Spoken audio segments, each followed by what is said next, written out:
สวัสดีจ้าสวัสดีท่านผู้ชมทุกท่านนี่เป็นผลการออกรางวัลหวยลาวพัฒนาประจำวันที่10มิถุนายน2569รางวัลเลข2ตัวล่างเลขที่ออก4545รางวัลเลข2ตัวบนเลขที่ออก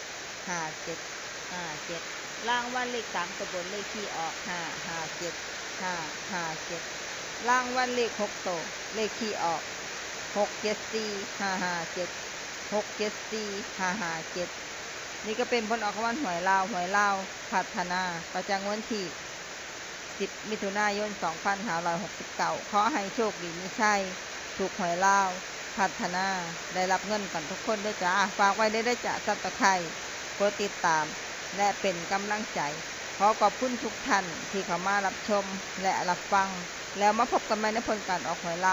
วพัฒนาใหม่ในวันพรุ่งนี้สำหรับมื้อนี้ขอบคุณและสวัสดีจ้า